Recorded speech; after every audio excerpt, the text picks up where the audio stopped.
Assalamu alaikum everyone. Myself Danish Hussain. Welcome to my YouTube channel The Living Word 07. उम्मीद करता हूँ आप सब खैरियत से होंगे। फाइलेंस का सिलसिला जारी था और हमने मोलस्का तक क्लियर कर दिया था, उनके कैरेक्टर्स, उनका जो भी कॉन्सेप्ट वगैरह है वो हमने पढ़ लिया था। आज जो हमारा टॉपिक है वो है फाइलम आर्थ्रोपोड्स। फाइलम आर्थ्रोपोड्स को माना जाता है किंगडम एनिमलिया का सबसे बड़ा फाइलम और डाइवर्स फाइलम। मतलब आपको इस फाइलम के अंदर बहुत सारी डाइवर्सिटी मिलेगी। आज इस फाइलम को भी हम कॉन्सेप्ट के साथ पढ़ेंगे, कैरेक्टरिस्टिक्स को लेके, क्योंकि अभी जो न्यू बुक्स आई है Sindh publishers commission Sindh board की और जो है फीडर वगैरह के, उसमें इनके क्लासेस को निगलेक्ट किया गया है। तो मैं उनके क्लासेस को डिस्कस तो नहीं करूंगा, लेकिन थोड़ा बहुत उनको बता दूंगा ताकि आपको मालूम हो जाए कि कौन कौन से इंसेक्ट्स वगैरह कहाँ कहाँ से बिलोंग करते हैं। आर्थ्रोपोड्स जो वर्ड है वो वर्ड आर्थो से निकला हुआ है, आर्थोस, ठीक है बाबा। और आर्थोस का मतलब है ज्वाइंटेड, मिले हुए, जैसे ज्वाइंट्स होते हैं ना हमारी बॉडी में, ज्वाइंट्स हर जगह पे, ठीक है। और पोर्स का मतलब है फीट्स। तो ये वो जानदार हैं जिनके अंदर आपको ज्वाइंटेड फीट्स या ज्वाइंटेड अपेंडेजेस मिलेंगे, ठीक है बाबा। ज्वाइंटेड अपेंडेजेस जैसे कि आप देखें फॉर एग्जांपल ये एक लेग है इनकी, तो वहां पे इसको फिर एक ज्वाइंट मिलेगा और फिर ये ऐसे कनेक्ट हो जाएंगे। तो वो जानदार जिनके अंदर आपको ज्वाइंट्स मिलें थ्रू आउट देयर लाइफ, ऐसे जानदारों को कौन से फाइलम में रखा गया है? फाइलम आर्थ्रोपोड्स में। इसी वजह से they are known as arthropods, क्योंकि उनके पास जो अपेंडेजेस होती हैं, जो फीट्स होते हैं, उनके अंदर ज्वाइंट्स होते हैं।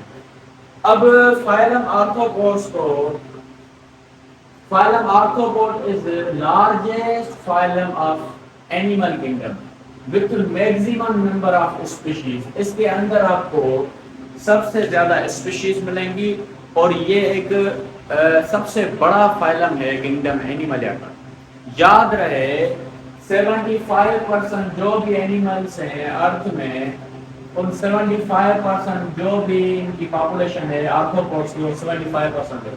मतलब ये इतना बड़ा है, जैसे आपको अंदाजा हो गया होगा कि कीड़े मकोड़े कितने हैं आपके सराउंडिंग में, हर जगह पे आपको मिलेंगे। तो ये बड़ा फाइलम है और इनकी पॉपुलेशन में एक बड़ा ह्यूज परसेंटेज है। Our 75 of species on earth are arthropods.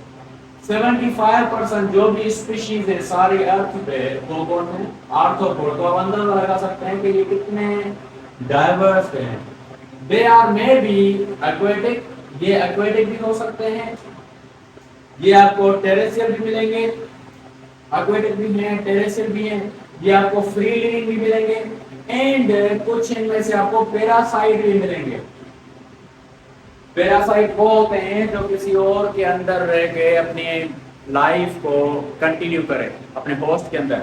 तो आर्थ्रोपोड्स में कुछ पैरासाइट्स भी हैं। आप लोग मालूम होगा आपको बेड बग्स वगैरह का, जो भी टर्माइट्स बेड बग्स हैं, बेड वगैरह में होते हैं, ये भी बाबा एज ए पैरासाइट काम करते हैं, ठीक है बाबा। Some of them live together like locust. आपने देखे होंगे गांव देहात में कभी कभार हम उनको बोलते हैं माकड़, वो हुजूम में आते हैं, एक इकट्ठे आते हैं, ठीक है। तो उनमें से कुछ ऐसे भी आर्थ्रोपोड्स हैं, इंसेक्ट्स हैं जो इकट्ठे रहते हैं और कुछ कॉलोनी में रहते हैं। तो इनका रहने का तरीका भी अलग है, लेकिन इनके जो हैबिटेट है वो एक्वेटिक भी हो सकते हैं, वो टेरेस्ट्रियल भी हो सकता है, फ्री लिविंग भी हो सकता है और पैरासाइट भी हो सकता है। इनमें से कुछ जो है साथ में रहते हैं, देखिए जैसे कि लोकस्ट जिसको माकड़ बोलते हैं, और कुछ जो है कॉलोनी में रहते हैं, ठीक है बाबा।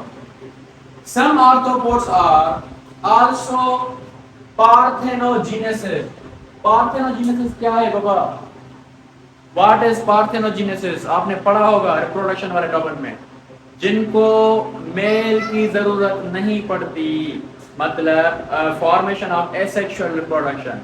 लाजमी नहीं है कि दो पेरेंट्स हो, एक ही पेरेंट अपने बच्चे को जो है पैदा कर सके, ऐसे प्रोसेस को या ऐसे जानदार को हम बोलते हैं पार्थेनोजेनेसिस। और पार्थेनोजेनेसिस का बेस्ट जो एग्जांपल है वो है हनी बी। आपने पढ़ा होगा ड्रोन, क्वीन, वर्कर्स, तो ये सारा हनी बी का प्रोसेस है बच्चे पैदा करने का। और ये जो प्रोसेस फॉलो करते हैं जिसको बोलते हैं पार्थेनोजेनेसिस। तो कुछ आर्थ्रोपोड्स आपको पार्थेनोजेनेसिस में मिलेंगे जिसका बेहतरीन एग्जांपल है हनी बी, एपीज जिसको बोला जाता है। Some are all the segments wear appendages which are jointed। इनके अंदर मोस्टली जो भी होते हैं इंसेक्ट्स, उनके अंदर सेगमेंट्स आपको मिलेंगे। मतलब कुछ के बॉडी में भी होंगे, वो आगे पढ़ाऊंगा कैसे, लेकिन ज्वाइंट्स के बराबर इनके जो अपेंडेजेस होते हैं उनके बराबर में आपको लाजिम तौर पे ज्वाइंट्स मिलेंगे। तो ये एक सिंपल कैरेक्टरिस्टिक्स है। अब साइड में दूसरे पैराग्राफ में बात करेंगे। The body of arthropods is variable shape. Some of them have segmentation। इनका जो शेप है वो भी वेरिएबल होता है।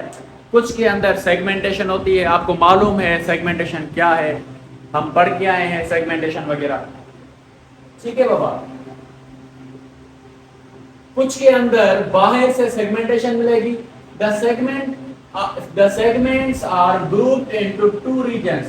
अगर उन सेगमेंट्स को हम दो ग्रुप्स में डिवाइड कर दें तो उनको बोला जाता है टेगमेटा।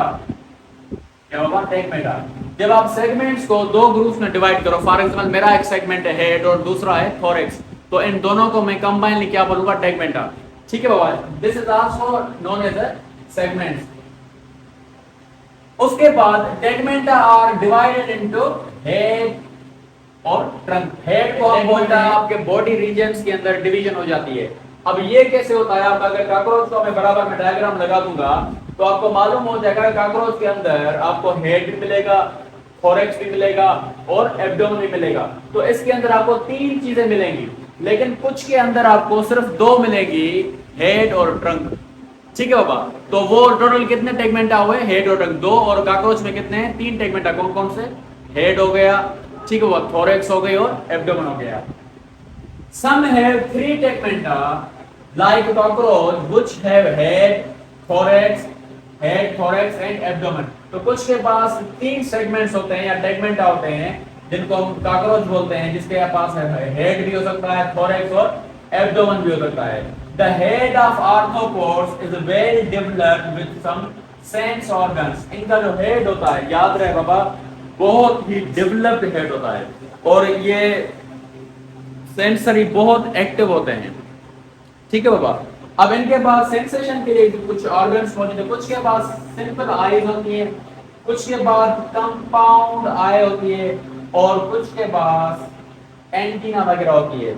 याद रहे कंपाउंड आईज एक वेल डेवलप्ड ऑर्गन है जानदारों का, जो कि बना हुआ होता है ओमेटिडिया यूनिट्स का।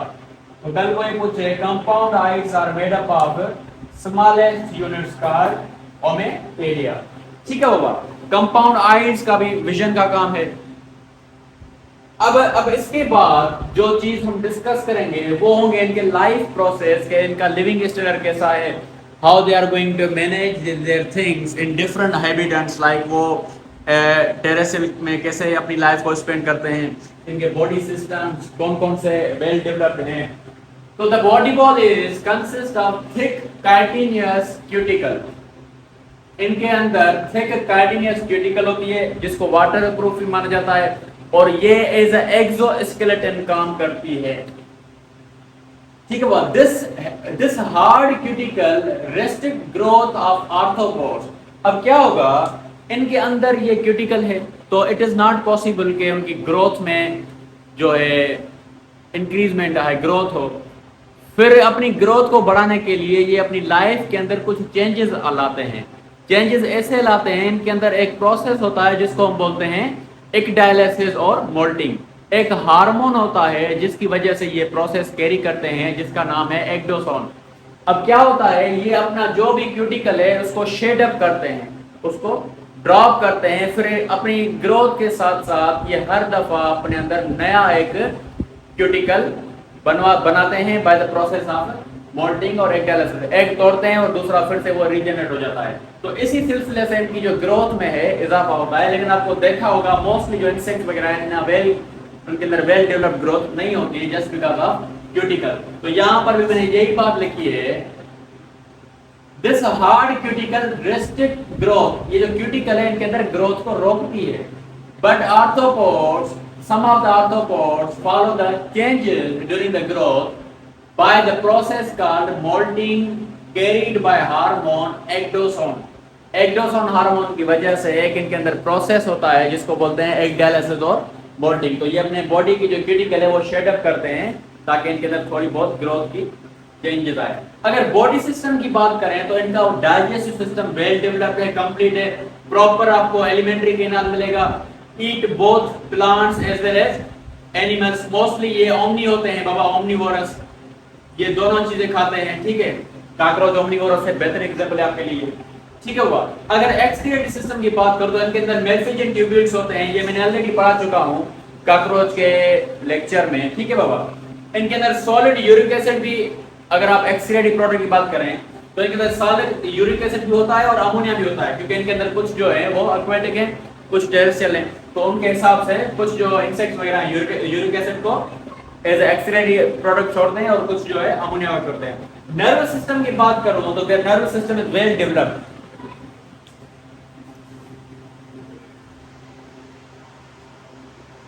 इनका नर्वस सिस्टम वेल डेवलप्ड होता है। पेयर्ड गैंग्लियन सेल्स मौजूद होते हैं जो एज अ ब्रेन काम करते हैं, एज अ ब्रेन काम करते हैं, या इनको हेड बोल सकते हैं। ठीक है बाबा। डबल नर्व कोड मौजूद होता है इनके पास। डबल नर्व कोड का मैं बता चुका हूं क्या होता है। कंपाउंड आईज एंड एंटीना होती है, कंपाउंड आईज वगैरह होती है इनके पास और एंटीना होती है। इनको समझाने के लिए मैं बराबर में डायग्राम दे दूंगा ताकि आपके कॉन्सेप्ट वगैरह क्लियर हो जाए। अब आएंगे इनके अंदर गैसेस एक्सचेंज कैसे होती है। याद रहे ये डाइवर्स फाइलम है, तो हर किसी के अंदर बॉडी में गैसेस को एक्सचेंज करने का तरीका मुख्तलिफ होगा। तो इसलिए मैंने रेस्पिरेशन को कुछ इंसेक्ट्स की वजह से अलग अलग से डिफाइन किया है।